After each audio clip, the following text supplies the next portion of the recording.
Hi viewers, இன்றைக்கி நம்ம breakfast சீரீஸில் பூசணிக்காய் வச்சு ஒரு பரத்தா பண்ண போகிறேன். இது வெறும் 10 நிமிஷத்தில் பண்ணலாம். எப்படி பண்ணலான்னு பார்க்கலாம். மஞ்சள் பூசணிக்காய் 5 நிமிஷம் போல் குக்கரில் வேக வச்சு நல்லா மசிச்சுக்கோங்க. 1 கப் பூசணிக்காய் போல் நான் சேர்த்துக்கிட்டேன். 1 கப் பூசணிக்காய்க்கு 3 கப் கோதுமை மாவு சேர்த்துக்கணும். கோதுமை மாவு கூட நம்ம பூசணிக்காய் சேர்த்துக்கிட்டதுனால இது ஒரு டயட் ஃப்ரெண்ட்லி ரெசிபி தான். பசங்க லஞ்ச் பாக்ஸுக்கும் கட்டி கொடுக்கலாம். இந்த பரோட்டா எதுவுமே தொட்டுக்க இல்லாமல் கூட வெறும்னே கூட சாப்பிட்லாம்.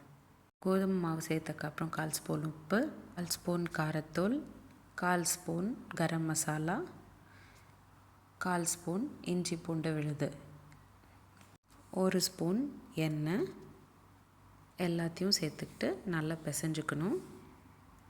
சப்பாத்தி மாவு போல் பிசைஞ்சுக்கோங்க.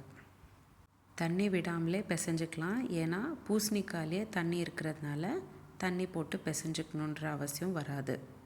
லைட்டாக பிசைஞ்சிக்கிட்டக்கப்புறம் 1 ஸ்பூன் கசூரி மேத்தியும் சேர்த்துக்கோங்க. நல்லா க்ரஷ் பண்ணி சேர்த்துக்கோங்க.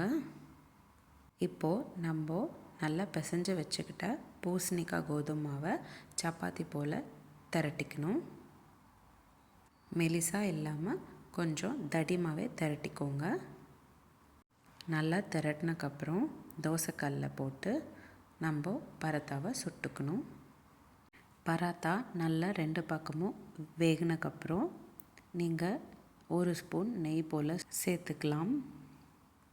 வெங்காயம் தயிர் பச்சடி பர்ஃபெக்ட் காம்பினேஷனாக இருக்கும். இல்லைனா கூட நீங்கள் குருமா கூட செஞ்சுக்கலாம். கொஞ்சம் ஸ்பைஸியாக வேணும் அப்படின்னு நினச்சிங்கன்னா. பசங்க பெரும்பாலும் தொட்டுக்க எதுவும் இல்லாமல் சாப்பிடுவாங்க.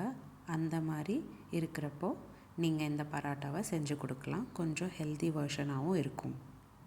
அவ்வளோதான், 10 நிமிஷத்தில் பூசணிக்காய் பரோட்டா ரெடி ஆகிடுச்சு. உங்களுக்கு இந்த வீடியோ பிடிச்சிருந்தா லைக் பண்ணுங்கள்.